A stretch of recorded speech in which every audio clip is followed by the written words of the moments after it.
Assalamualaikum warahmatullahi wabarakatuh. Perkenalkan, nama saya Nina Isnaini. Saya mahasiswa semester 7 Prodi Pendidikan Bahasa dan Sastra Indonesia IKIP PGRI Pontianak. Di sini saya akan melakukan presentasi tentang makalah saya yang berjudul Analisis Kesalahan Berbahasa dalam Bidang Fonologi. Tujuan saya membuat video ini yaitu untuk memenuhi tugas mata kuliah kesalahan berbahasa. Langsung saja kita kepada materi yang pertama, yaitu hakikat bahasa. Bahasa merupakan objek kajian linguistik. Namun, dalam hal berbahasa tersebut diidentifikasi yang digunakan oleh masyarakat penutur dan mitra tutur yang berupa simbol-simbol bunyi yang mempunyai makna dihasilkan oleh alat ucap manusia. Itu menurut Yusri Mantrasiyah R. Lanjut kepada materi yang kedua, yaitu hakikat fonologi. Fonologi secara akar kata berasal dari dua kata, yakni fon yang berarti bunyi dan logos yang berarti ilmu. Secara sederhana, fonologi dapat diartikan sebagai cabang ilmu bahasa yang mempelajari bunyi-bunyi bahasa. Bunyi bahasa yang dimaksud adalah bunyi yang dihasilkan oleh alat ucap manusia. Selain itu, bunyi bahasa dapat pula diartikan sebagai bunyi yang diartikulasikan yang menghasilkan gelombang bunyi, sehingga dapat diterima oleh telinga manusia. Kita lanjut kepada materi selanjutnya, yaitu analisis kesalahan-kesalahan tatanan fonologi. Kesalahan berbahasa Indonesia dapat dipengaruhi oleh berbagai hal, diantaranya perkembangan ilmu pengetahuan dan teknologi, khususnya teknologi informasi. Kondisi tersebut telah menempatkan bahasa asing untuk memasuki dan mempengaruhi perkembangan bahasa Indonesia.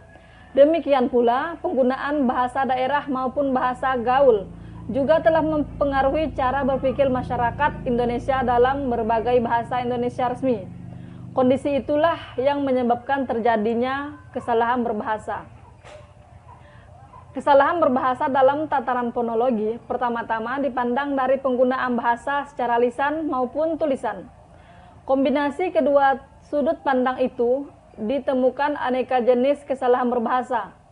Sebagian besar kesalahan berbahasa Indonesia di bidang fonologi berkaitan dengan pengucapan. Tentu saja, bila kesalahan lisan ini dituliskan, maka jadilah kesalahan berbahasa itu dalam tulis. Ada kesalahan berbahasa karena perubahan pengucapan fonem, penghilangan fonem, penambahan fonem, salah meletakkan penjedaan dalam kelompok kata dan kalimat. Di samping itu, kesalahan berbahasa dalam bidang fonologi dapat pula disebabkan oleh perubahan bunyi dipotong menjadi bunyi atau fonem tunggal. Nah, kita beralih kepada materi model analisis kesalahan berbahasa. Analisis kesalahan berbahasa adalah suatu prosedur kerja. Sebagai suatu prosedur kerja atau metode, analisis kesalahan berbahasa memiliki langkah-langkah kerja tertentu. Tarigan pada tahun 1997 mengajukan modifikasi langkah-langkah analisis kesalahan berbahasa sebagai berikut. Yang pertama, mengumpulkan data kesalahan berbahasa yang dibuat siswa. Yang kedua, mengidentifikasi kesalahan berdasarkan tataran kebahasaan, misalnya kesalahan morfologi, sintaksis, wacana, dan sintaksis. Yang ketiga, memperingkat atau meranking kesalahan. Yang keempat, menjelaskan keadaan, menjelaskan apa yang salah, penyebab kesalahan, dan cara memperbaikinya. Yang kelima, memprediksi tataran kebahasaan yang rawan kesalahan. Yang keenam, mengoreksi kesalahan, memperbaiki kesalahan yang ada, mencari cara yang tepat untuk mengurangi dan kesalahan dapat menghilangkan kesalahan itu. Kita kepada materi selanjutnya, yaitu model analisis kesalahan berbahasa dalam bidang fonologi. Agar lebih mengetahui perihal analisis kesalahan berbahasa, dapat mempelajari sejumlah model analisis. Salah satunya model analisis kesalahan berbahasa Indonesia yang dikembangkan oleh Tarigan pada tahun 1997 dalam buku Analisis Kesalahan Berbahasa dalam Bidang Fonologi. Sebagian besar kesalahan berbahasa Indonesia di bidang fonologi berkaitan dengan pengucapan. Tentu saja apabila kesalahan berbahasa lisan ini dituliskan, maka jadilah kesalahan itu dalam bidang bahasa tulis. Penyebab kesalahan berbahasa di bidang fonologi yaitu yang pertama, kesalahan pengucapan fonem. Yang pertama yaitu fonem A diucapkan E. Contoh, mengupayakan menjadi mengupayakan. Yang kedua, fonem I diucapkan E. Contoh, keliru menjadi keleru. Diftok AU diucapkan O. Contoh, danau menjadi danau. Kesalahan yang kedua yaitu kesalahan penghilangan fonem. Dari kata hilang menjadi hilang. Dari kata haus menjadi aus. Kesalahan yang ketiga yaitu kesalahan penambahan fonem. Dari semula kata gaji menjadi gaji. Dari kata biji menjadi biji. Kesalahan yang keempat yaitu meletakkan jeda. Dari kata antar negara yang tidak ada spasi menjadi antar negara yang diberikan spasi.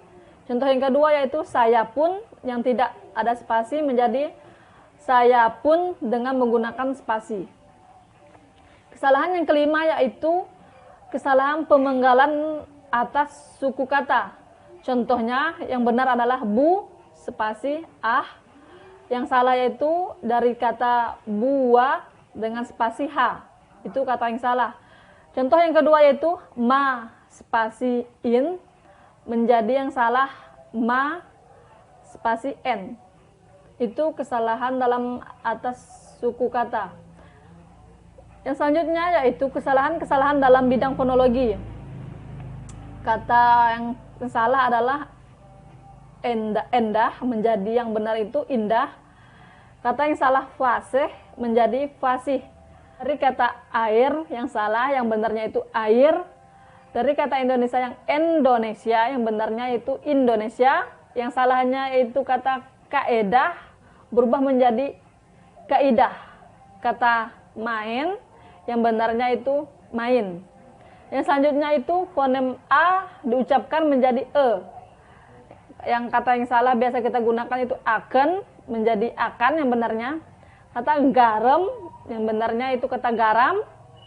Pinjam menjadi pinjam atau dating menjadi datang. Fonem yang selanjutnya yaitu kata E menjadi E. Yaitu kata tenar menjadi yang benarnya itu tenar. Komentar yang benarnya itu komentar. Jera menjadi jera. Peta yang benarnya itu peta.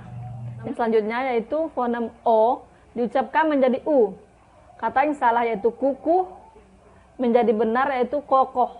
Kata kukut menjadi kokol. Kata kukut menjadi kokot. Kata puhun menjadi pohon. Selanjutnya yaitu kata U diucapkan menjadi O. Yang pertama yang kata yang salah itu belot menjadi belut. Burung menjadi burung, kerok menjadi keruk, dan kerbau menjadi kerbau.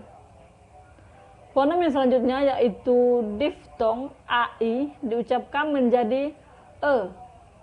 Pande menjadi pandai, pete menjadi petai, sungai menjadi sungai, lante menjadi lantai, baterai menjadi baterai, bante menjadi bantai, dan rante menjadi rantai. Fonem yang selanjutnya yaitu fonem diftok atau diucapkan menjadi O. Yang pertama kata yang salah itu otodidak menjadi autodidak, otofon menjadi autofon, oograf menjadi autograf, otografi menjadi autografi, lampo menjadi lampau, dan puko menjadi pukau. Fonem yang selanjutnya yaitu fonem penambahan H di depan, di tengah, atau di akhir kata. Kata yang salah yaitu kue, yang benarnya itu kue.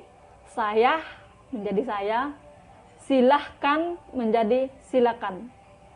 Selanjutnya yaitu penghilangan fonem H di depan, di tengah, atau di akhir kata. Pahit menjadi pahit, tahu menjadi tahu, hutan menjadi hutan, jahit menjadi jahit, lihat menjadi lihat, jahil menjadi jahil, anduk menjadi handuk. Pada fonem yang terakhir, yaitu fonem kluser SY diucapkan menjadi S.